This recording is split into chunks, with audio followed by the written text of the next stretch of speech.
All right, everybody, welcome back to What Now, a podcast for the lost and found. This is your host, Amanda. I'm very excited. We have our guest today, Eddie Pinero, on the line. He is a author, podcaster, YouTuber, video producer, creator, and the owner of Your World Within. So welcome, Eddie. Amanda, thank you for having me. I'm so excited to hang out. Yeah, no, it's a pleasure to have you here. Super excited.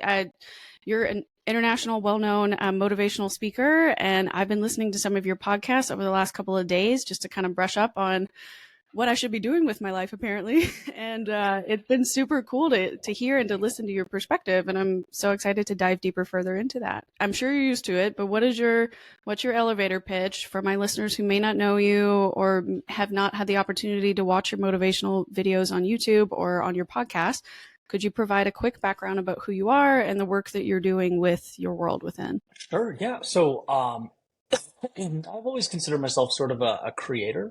This was, not something that was in the cards like when I was a kid or something I had, in mind for years. It was just sort of like following what I enjoyed doing, what I thought mattered and added value to people. And which is why when people obviously being in this sort of industry, you get a lot of questions like, I'm stuck or don't know what to do or how, and it's like the beauty, and to me, the answer and all that is in exploration.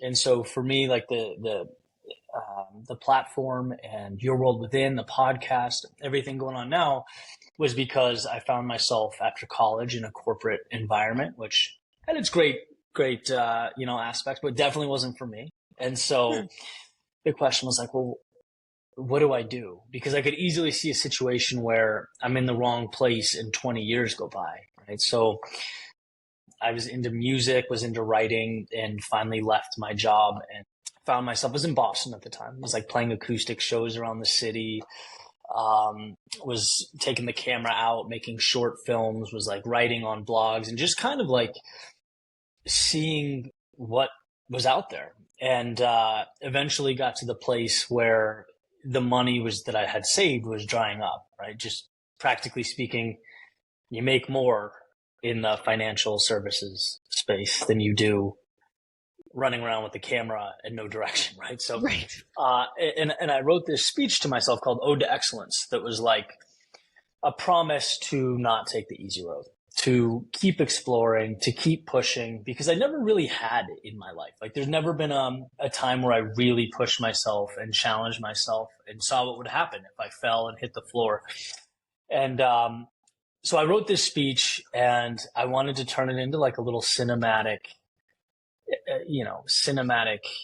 video. And so I got the background music, I chopped up some clips. I wanted to feel like, I always say, an Apple commercial. You know how like they'll sell you an iPhone, but they don't show you an iPhone. It's like people dancing through this beautiful street and you just like feel good. I'm like, that's what I want. That's my goal. And created this video and just had so much fun doing it, sharing my message, creating. And I put it out there and just got this insane feedback. And it was like, okay, I found that intersection of what I enjoy doing and what helps people. Right? That's definitely, I'm on to something here. Sure. And so that's when I decided to start pursuing that. And so that's what I've done ever since, in mostly video, but different avenues as well. It's like really highlighting the things that I go through in life, the things we all experience, and position it in a way that connects or resonates with people. It's like, how can we look at life a little differently, or the things we're doing a little differently in a way that will help us give more of ourselves, or enjoy life in a different way. So it's really just thought-provoking, philosophizing about life. I think the answers that we're looking for are often right in front of us. We just need that little perspective. That's interesting. Was there a particular like divisive or decisive moment where you're like, I have to leave. I have to do this on my own now. Like I've interviewed a few people where they like waited until they reached like a financial level where they were like, all right, I'm comfortable enough giving up my old life. I'm comfortable enough leaving because I think I can actually make it happen. And then you might be one of the first people that was like, you know what, I'm just going to go. So was there a particular thing that encouraged you to do that, or no? It's funny you mentioned that, because in retrospect, right, you tell the story as it happened 10 years ago and it sounds like I woke up and I was like, I'm done, but that's I always tell the story, like joking with one of my best friends for a year and a half, 2 years, driving to work, praying that we got a flat tire. And it's like, what kind of life are you living where you are that helpless in your own world, where you're willingly going somewhere every day, hoping that you don't get there because of some outside circumstance, right? And so it was like willing myself to take that leap, And there was some overlap. Like while I was at work, I had built like a little home recording studio. I was learning how to edit audio and produce music and doing stuff simultaneously that when I did decide to leave, was super valuable because I knew how to edit music and I knew how to record audio and mix and do some of these things that allow me to put out content pretty quickly. But yeah, it took me a lot of courage. It took me a long time to get to that. I applaud you for that because I feel like that's probably the hardest part for people, just to even think they can think and dream and wonder what their life might be like if they had only just gone for it. And for the people that are willing to risk it to go out there, I mean, it takes a lot of courage or tenacity or I don't know, stupidity, bravery, all of it all together. So like, it's one of those where you're kind of like, yeah, you can see the people that you admire and you admire their life for different reasons, but how being brave enough to go out there and figure out, okay, how do I make their life in my own way or my version of their life? How do I what would that look like? And how do I make that happen? And it can stop you for a long time. Like people just, you wait and you wait. So that's tough to get over those kind of things. So I'm curious about after you did leave and you wanted to start Your World Within, was Your World Within your original idea, or did that kind of come to you later? Or did you have some kind of obstacles when you first got that up and running, and what were they? Yeah, well, I think to your first part, it's like, again, hindsight's 2020, but you look back and you realize like most decisions are reversible. Like it was the end of the world for me to leave that job. It was so scary and terrifying, and I'd done everything I was supposed to do my whole life, and the problem is things weren't broken. They were fine. So it's like, why would you walk away from it? And, you look back now, it's like, well, let's say I did leave and it was a disaster, like whatever that means. It was just the worst case scenario. You can go back and get a job, like in that space. So many things we're terrified to do. You can go back and change them or fix them or approach them from a different way. Like we're scared of something that is not finite. Whereas like if you don't go, you can't change a path you never walked. And so I think maybe that's experience, but hearing that is helpful. And then the second part, with Your World Within, I was running on the Cape Cod Canal when I came up with the name, but for a long time it was just a YouTube video a week. Like there wasn't much, there was no branding or business behind it. It was just every week I'm going to be consistent and I'm going to share a story or a thought or something I experienced and then position it in a way where, hey, maybe you're going through something similar. And so I think the hardest thing at first was just the vulnerability. It was like worrying about what people will think. It was realizing how few people support you when you're doing something that's not that cool and vulnerable, right? It's not cool to produce something and have only your grandmother like it, right? So it's like, I remember being somewhat disappointed with that, being like, well, where are my buddies? Where are my friends? Why is no one sharing this stuff? Yeah, you learn to stop playing the small violin. It's not personal. That's just life. Like people want to be around successful things. And you have to earn it, and so that was a big thing. And then the perfectionist piece, it was like, this isn't 10 out of 10. It's not the most beautiful thing, or it's not, whatever. So you'd be scared to release it. And as time goes by, you realize like the mindset is repetition, right? So you put it out, you emotionally detach from it, and you move on to the next one. And when you do that, you sort of free yourself and you learn as you go. So I think those are some of the biggest challenges initially, and some of the most important things that I learned throughout the process. Yeah, no, actually, I really like that idea that you're talking about there at the end, that you just put it out there and it's the consistency to keep showing up for yourself that's really going to help you build into that subject matter expert or the successful person. I think you released a podcast episode or a YouTube recently where you talked about like it's the people that make those courageous decisions over and over and over again, that's what builds up into your success. And that's how you get there. It's not just a manufactured process to create success. Like, it's you consistently doing the things that people don't see you doing, which is coming back in and rewriting and re-editing and getting better and learning how to do your process better and better each time. So I think that's good. But then also the mentality of like, I'm going to drop it. I'm going to move on to the next one. I'm not going to care if it goes viral, if it doesn't go viral or not, or if the only person liking it right now is my mother, then like that just kind of is what it is. Because I've had a few friends that have said the same thing. Like, I'm so proud of you. I see you posting about your podcast. You know, that's great. How's it going? I'm like, yeah, well, I did this episode. You listened to it? And they're like, nah, not yet. I'm like, okay, that's fine. It's okay. You know, like I don't expect everybody to do that, but I appreciate you saying that when you started, it felt similar, that like you just had to keep showing up for yourself. It didn't matter who else was truly participating yet. So that means a lot to me personally, selfishly. I'm like, okay, great, good. Awesome. All the better, right? Yeah. Like, oh, phew. No, well, I'm curious because sometimes I guess the biggest obstacle for me when I'm wanting to put something out, I worry about the imposter syndrome, because I also came from an industry that does nothing like this.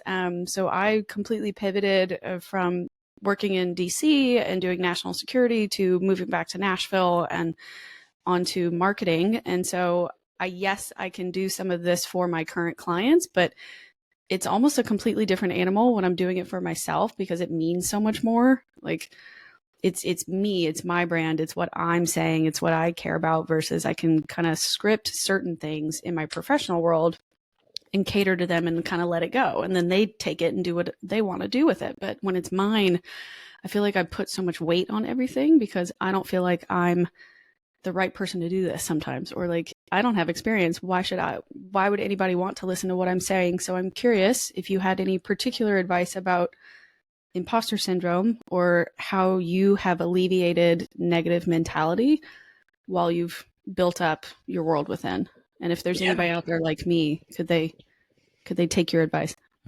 Absolutely. I mean, the best advice I've heard from this, I'm sort of regurgitating a Jordan Peterson commentary, where he's like, you know, if you have imposter syndrome, good, because definitionally you'd have to, right? There's no way you'd start something and feel like the expert. You know, you have to play the fool. And, you know, as you grow and your competency grows, that sort of never completely dissipates, but like you earn confidence in yourself, which I think is all that matters. Like I remember, and actually funny because I didn't know how to field the question early on, and I got it quite a bit. It's like when you sort of brand yourself as personal development or motivation, there's a question of like, well, why should I listen to you, right? And so, you know, if I go back to even day one of my catalog, never once am I pointing and preaching and saying this is how you should live your life, right? It's a process of storytelling. This is what I've experienced. This is what I learned. Hey, I did this and got my ass kicked. I wouldn't do it again. And I'd recommend that other people don't. Here's why. Like, and if you take that approach that people are on a journey with you, I think that's, you know, especially in the content, the digital space, that's where you want to be. A place of authenticity, of learning. Sometimes I see people, you know, their brand is more like do this, do this, do this, do this. And that's where I think there's a little bit of disconnect. Another thing someone said at a meeting I was at not too long ago was like, if you are one step ahead of someone else in a particular competency, you are in a position of authority to explain or teach or show, which I thought was interesting, right? Because I was sitting next to this guy, he's a good friend of mine now, truly in the health and fitness space, one of the most competent, brilliant minds I've ever met. But because he's so good, he looks and he goes, well, you know, am I good enough to teach a CEO? Am I good enough and has all these limiting beliefs.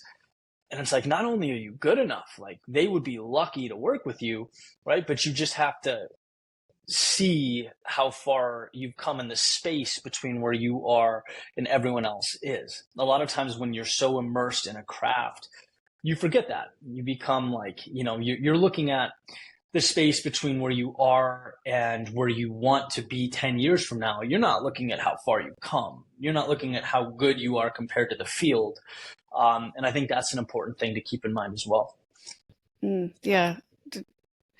Interesting, because a lot of the philosophy for growth, they tell you like think about the future and plan for it, not how to feel better about the fact of everything you've either left behind or come back from. So that's good that if you're going to live in the present moment, you have to be aware of the future and the past, but not necessarily, I think, clinging to either one of them.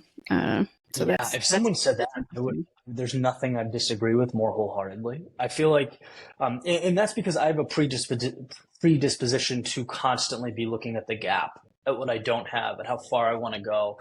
It's like 10 years ago, I would give anything to be where I'm at now, to know what I know now, to have built what I've built.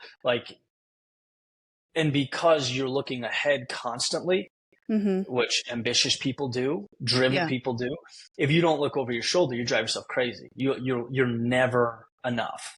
And that is such a dangerous space to live in. You got to sort of, walk that line. Like, I've come a long way. It's insane what I've done. I'm not the person I was a decade ago. And also, let's keep going, right? That balance, I think, is important for mental health. I think that's fascinating. And I'm curious, how did you, as you were building your ideas and your branding for yourself, did you have a particular idea in mind? Because sometimes when I listen to your videos or your podcasts, it almost sounds like poetry, like some of them are really quick and they're straightforward, and then they move on within like the first five minutes and you moved on to a new topic. Or some of them almost, I don't know if you've ever heard of the rapper NF. He's a music artist. Yeah. NF. Yeah. Okay. Some of your stuff that I was listening to, I was like, are they copying each other? Like, because it speeds up, but it's a very poignant thing that you're trying to say. And he does that as well, too. It's not all of his stories are terribly tragic, but they are very pointed. And like if you're paying attention to what he's talking about, there's something very specific he wants you to know in each album. And it like kind of transitions as you go along. So I just didn't know if you had did you plan for that particular way of speaking? Do you have poetry in your background? Are you a writer otherwise? Or did this persona, when you are in front of the camera, did that just kind of come out naturally and you were like, oh, that's me. That's my world within. That's how I am. That's how I want to be. I don't know. I'm curious. Yeah. I mean, after 850 speeches on YouTube or whatever it is, it's like you hone your craft. Like, you become better with every rendition at expressing yourself in a way that's most meaningful to you and effective to others. I think those two things are important. I've always considered myself a creator.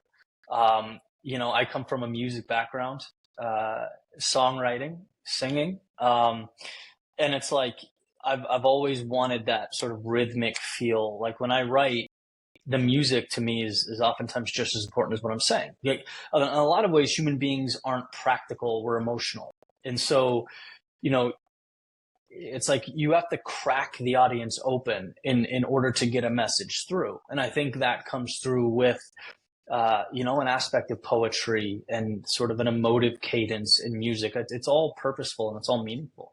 There was in 2018, 2019, I wrote 4 or 5 speeches that were more like spoken word poetry. That's probably what you're referring to with the NF stuff. Which is I enjoyed that. I had a blast doing it, and I'm glad I did it. Yeah. But like I said, through repetition, I'm like, that's probably not me. That's a little too far left. You know what I mean? And so there were a lot of little pivots that are off ramps where it's, yeah. No, I probably pulled a wide variety of videos when I was looking through them, so I may have dug further back than you might have been expecting. You did release one I wanted to ask you about. I think this came out February 12th, and you titled it "You Owe It to Yourself." And in the YouTube video, you mentioned that you talked about times of dissonance between my identity and my actions. And I was wondering if you could talk a little bit about that, or give us some examples of when that happened. one of the main reason that I originally started the podcast was because I had a bit of self-loss and identity concerns after I left my national security career, because that was pretty much all I had done my whole life. There's a diary entry that I don't even remember writing where I wrote like, I'm going to work here one day and I'm going to tell my parents I'm moving to DC and this is what I'm going to do. And then, 10 years later, it actually happens. And then 10 years into the career, I leave. And then after thinking about something for so long and you let that go, I didn't realize I had so much of my identity wrapped up into this. So one of the reasons I started the podcast is because I wanted to talk to other people who have either gone through something similar or they have mindset or motivational knowledge or something that could help me figure out how to process that. So you brought that up and it really hit me. It was kind of like, ooh, I need to ask him if there's something specific there or if you were talking more metaphorically. Probably both. I mean, so there's some quote, like James Clear talks about it, Tony Robbins talks about it, like people always follow through on who they believe themselves to be, right? So identity is super important. But there's this sort of give and take. It's like chicken or egg, right? Because it's like you have to believe yourself to be something, but you also have to prove it to yourself. You can't just say you are something and then not back it up with action. And so Ryan Holiday has said confidence is earned. And I love that. I cling to that. It's like, what are you doing every day to support that? And so when there is dissonance, right? When I don't feel good about how I'm acting versus who I see myself as, generally because I'm breaking promises to myself. Right? I pride myself in being disciplined and being creative and being an innovator. These are all stories that I tell myself, things that I want to be.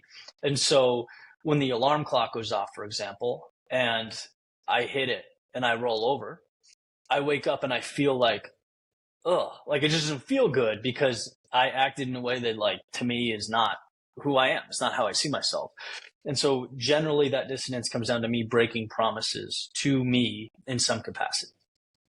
And so people ask, like, how do you fix that? How do you, create an identity and believe wholeheartedly in it? To me, it's like the simplest of simple, right? It's understanding your North Star, who you want to be or how you want to see yourself.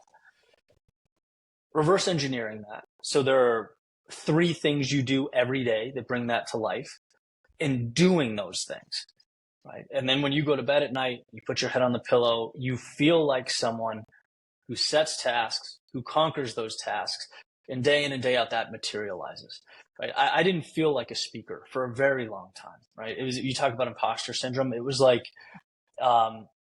I almost sometimes can't believe that this is what I've chosen to do with my life, because I hated it so much in a corporate environment. I would like that type of thing. Like it was bad, but every day for 10 years, I positioned myself to attack it in a way that felt good to me. It was like talking in front of the mirror. It was recording in front of the camera. It was writing, scripting, reading. You do all those things. Like I see myself as that, and I have years of proof. So like it's having that North Star, giving yourself the chance to prove over and over again that it's who you are, and letting that compound over time. Like that's a pretty powerful combination. I think that's so hard too, right? Like almost trying to figure out, is this just a bad day, or is kind of like, am I starting to realize that this is just not clicking for me anymore? Like this is, my alignment is off and I don't know why or how it happened. Or honestly, that's kind of the research I've done a bit on self-loss, is that you don't actually realize that it's happening to you in that moment, that you're slowly chipping away at who you are as a person when you're doing something that doesn't actually match up with either what you love to do or what your purpose might be, or what's going to actually fulfill you. So when you say the misalignment, are you talking about your previous role? Or are you talking about now as you move on to podcasting, other things, or what do you mean specifically? Oh no, in my previous role, I like this a lot. This is hard. Like podcasting is it's definitely not for the weak. Adding new skills to my my list of things to learn how to do. I almost feel like I'm flying the plane while building it. Yeah. So which is, I don't recommend if you're an aviation engineer, not a good idea. But when you don't have much time, but it's almost like I don't want to give up, like just because I left something that I used to love doesn't mean that old job didn't serve a purpose, or that I didn't love it when it happened, but all relationships end in some way at some point. So not putting so much weight on the fact that, yes, it's over, like that it's a disappointment in me or that I failed or something like that. But it's just like sometimes things run their course. And I guess when it started to not align for me anymore, I freaked out, because the only thing I've ever known or wanted to do, or told myself the only thing you're ever going to do or you're only going to be good at, is this. Oh, well, now I'm out. Now I have all this opportunity in front of me. I can do literally anything I want now. And that's what's overwhelming. It's kind of like, okay, well, what do you want to do? And you're like, I don't know. There's too many options. Let me just pick the one thing that I've been. So I thought, like, it's the one thing that's been in the back of my mind that I've constantly kind of had like random dreams about. Like, I would wake up in the middle of the night and like write down ideas of like different podcast shows or themes, or like opening songs and like intros and outros for shows that don't exist. Like just stuff where I've had ideas where I'd be like, oh, this would be so cool. But I never had the courage to actually just go for it. So now I'm testing the waters and seeing if this is really what works for me. And I like it so far, but it is a lot of work. So that's why I was just kind of curious if you had insight on dissonance and alignment. And we put so much, our society sometimes puts so much pressure on, you need to make money off of what you do because you need to contribute to society and live and survive and blah. So a lot of people might, at least in millennials, we were all told to go to college and you got to get an education and you got to now go pay off all this debt. And you're kind of like, cool, well, I'm terrible at finance, but that might be the only way to make money, to pay off all that debt. But I hate it. And now I've never had time to figure out what it is I truly like to do, because I don't know if it's worth the risk. So I found some of your videos or your speeches pretty fascinating when you would talk about the difference between the two, and then making money off of your craft is fine as long as it actually aligns with who you are. Because I think, quoting you to yourself, if you don't feel that hunger inside, then you need to rearrange the scenario. You need to find alignment. If you want something enough, you will be willing to fight for it. But you must first be pointed at something that you want, something that moves you. And I left that old job because, for multiple reasons, but I was not feeling moved anymore. And I knew that if, as much as I wanted to try to go after that still, switching offices wasn't going to change the problem. Working for a different manager wasn't going to change the problem. Like, the entity in and of itself was not where I needed to be anymore. So I moved, physically and metaphorically moved on. But now I'm trying to find what moves me, but also still make enough money to live. And podcasting, this doesn't, a complete transparency for any listeners, like, I'm doing all this on my own because it's fun and because I like it. And I feel like I get the most authentic conversations when I'm not pretending, like, in the back of my mind, like I'm getting anything else from it other than pure connection and creativity. I needed that kind of outlet. Yeah. I think that's why you'd be great at it. I mean, you brought up a really good point. Like, the difference between leaving something because it's not aligned, aka your old job, which is hard to come to that conclusion, especially when you've invested so much into it. And then that same feeling, but maybe because it's just innately difficult and it's the rough stretch, it's the valley of despair, right? You're clearly, like, this is something that you have a natural ability to do. You're a very personable person. Like, if you showed up 200 times, if you did 200 episodes, what you would be on episode 200 versus now would just be insane, but I think there's a vast difference between the two. Something's difficult because, hey, important things are, or it's difficult because I'm showing up every day and I know this isn't me. So, like, getting there to me is step one. And I almost want to say congrats, because so many people never have the awareness to look around and go, what am I doing? They just do what I did for 2 years. They drive to work and hope they get a flat tire on the way, So, like, it's a Nobody should live that way. Yeah. Right. No. Well, I'm curious, what advice would you have for people that they want to maintain their values, but they also are trying to be successful financially. Like, is there a way to keep that together, or do you have to sacrifice one over the other? I don't know that there's a right answer. I mean, we have to live. The internet is now, it's so accessible and exists in a way where we can come home after work and for 2-3 hours a night create until we have the ability to go full time, which is a very nice thing. Because that is the thing about saying, follow your heart, follow your passion, follow your passion. It's like, I get it, man, but there's some practicality here. I have a family to feed. I have all these things, but it's again, using the resources around you to start moving in that direction, because there are enough hours in the day to, even if it's 1 hour a day, right? That's 7 hours a week to start your podcast or do something that, I didn't monetize really for a while. And in fact, I'm 10 years in, I didn't start focusing on monetizing the audience till year 7, right? And that's when you see that hockey stick curve. I was making just enough to eat because I believed in what I was doing, and I knew if you're adding value to 1.5 million people, yeah, you can monetize that, right? It's it'll come. And so I think it really depends. Where, by the way, if I had a wife and 4 kids, I wouldn't have had that luxury, right? I would have had to sort of navigate that very differently. So it's certainly not a one size fits all thing. But the way I look at it is there's always the pieces to get there. It's just understanding where you want to go and sort of how to arrange those parts. Yeah. Has that dream been difficult for you to do that? Have you had to sacrifice, society telling you, you go to college, you get married, you have kids, you buy a car, you buy a house, you do these things.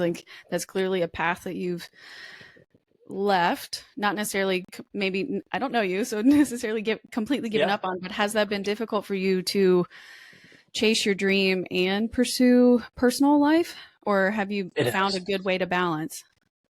I'm getting better at that, right? But that's something that, and I've tried over the years, and it just couldn't. I was just so in love with what I was doing and focused on that it couldn't quite materialize. And I think socially, all that stuff took a back seat, And now I'm at a point where I have a team and I have help and I have free time, and am putting more emphasis on those buckets, which is great. It's different seasons, it's awesome. And understanding that, right? I create this Levels is, it's not only a merch company, but it's a mastermind men's movement that I've created with a business partner, because I understand how lonely that is. Year 5, 6, 7, this is not world's smallest violin. It wasn't tragic, but it was trudging through it. There were times where I just felt lonely. Or you create this thing that you think is going to change the world, this idea, this video, this product, crickets, right? It's hard to brush that off. And so just a support group for people doing those things, because you can't focus on all buckets at once. There's always going to be some imperfections in terms of your attention and where you place your time. Yeah. And that's a tough conversation to have too, when you might care deeply for both things, but if one's a priority over the other at the time, it just kind of is what it is. And that's tough. Some difficult decisions. Yeah, for sure. Yeah, no, I'm sure it was. So in some of your videos and your podcasts, you often quote either, other authors, famous speakers, leaders from all over the world. And I was curious, who are some of your mentors or people that you look up to? Are there anybody that you quote in your videos that you've learned something specific from, and how has that helped you become a better leader at your business or a better podcaster? I'm just curious, who do you admire and resonate with? Yeah.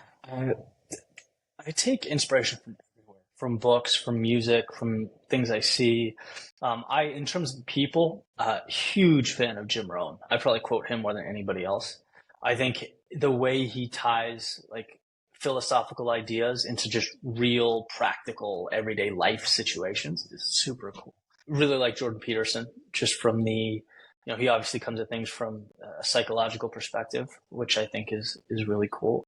And just taking bits and pieces of art and music to sort of integrate into those messages. So I've Evernote open, and I'm always just kind of looking for, even if it's a sentence, a thought that can be expanded into an episode or something that's meaningful. There's that idea, like if you don't write something down immediately, you lose it. Like that happens so much to me. So I was just trying to kind of capture.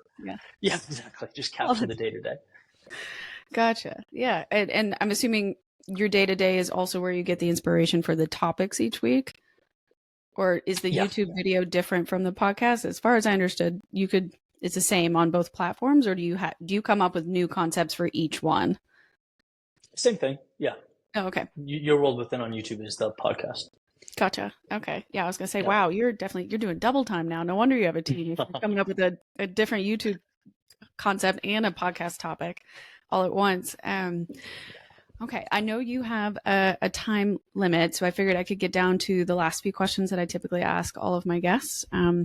So if you had advice for people who are also feeling lost in their current life situation and they need to make a change, but they don't really know where to start, what would you tell them? Explore. Like, remember that life is not a standardized test. It's not black and white. There's no right or wrong, even though it feels that way. It's tough to be uncertain. There's a Nietzsche quote, one of my favorite quotes: "Those who were seen dancing were thought to be insane by those who couldn't hear the music," right? But change requires dancing before you hear the music. And so just give yourself that grace to poke around and try things and not know. I could tell you stories forever about how uncomfortable it is to be the person who doesn't know where they want to go or what they're doing for work, or, it sucks. It's not a good feeling, but it's something that has to happen if you want change, and just be okay with that and understand it's a process. Yeah. Exploring and trying as much as you can. I love that. That's great advice. What would you say has been your greatest achievement? I think the ability to help people at scale. The internet blows my mind, right? It's like you put something out and just it can connect with so many folks. And so to me, that's what it is. Just to help folks improve their lives, not with some magic solution or formula, but just a thought or an idea or a perspective shift. That's just so gratifying for me, satisfying. Oh, yeah. No, the fact that you can put that out there and it's immediately accessible to anyone. I don't know if a lot of people could predict that the internet would have that kind of power, right? So that's very cool. That's something. Yeah. Yeah. What would you say are your current goals, or do you have a next goal that you're trying to work on this year that you want to achieve? I think just continuously, share and find different ways to share. Using online, like we talked about, using those platforms, speaking more on stages, which I'm doing now. Started a creative agency where I'm helping businesses tell their stories in a meaningful way. And then Levels, the men's sort of movement. So a lot of moving parts, and to just continuously push those things forward and, add value to as many people as I can. Well, I love that. Well, I wish you the best of luck with both of those adventures. That sounds fascinating. I'd love to talk to you more about Levels, because I bet you that could truly impact a lot of people right now, especially coming out of COVID and isolation, and again, readjusting their purpose in life and where they want to be in society after the fact. So if you could give yourself advice, we almost touched on this a little bit throughout the conversation, but if you could give yourself advice 10 years ago, what would it be? Don't worry so much about trying to preserve, and be more willing to break things. I guess my background or my mentality moving forward was from a place of scarcity. We got a little bit of momentum here. How do we preserve it? Where it's like, there's so much abundance out there. The people who win are aggressive. They try things. They fail, sometimes spectacularly. They see things break and they rebuild and they rebuild and they rebuild. So it's like, don't look at what you've built as the precious thing. See the value in yourself as a builder and go. Like, just go. I think that would have been a lot more helpful, because it took a long time to sort of piece that together. Oh, yeah. Oh, just being brave enough to go. That's huge. It's the first hurdle, right? You can dream about it, but you got to go. Yeah. No, that's wonderful. Thank you so much, Eddie. I really appreciate you letting me pick your brain and get to know you. It's been a pleasure meeting you and chatting with you. Please let all the listeners know how they can find you or what's the best way to follow along with what you're doing or get in contact about your current business ventures. Yeah, well, first of all, thank you for having me. I appreciate the conversation. It was great getting to know you and all the awesome stuff you're doing. Yeah, if people want to hear more, YouTube, it's Eddie Pinero or Your World Within. I think should both take you there. Same thing on Instagram. And yeah, I would be happy to connect. Awesome. And I will make sure to put all of his information into the show notes. But everybody, that's it for Lost and Found. Thank you so much for joining us again today. And remember, wanderers are always welcome.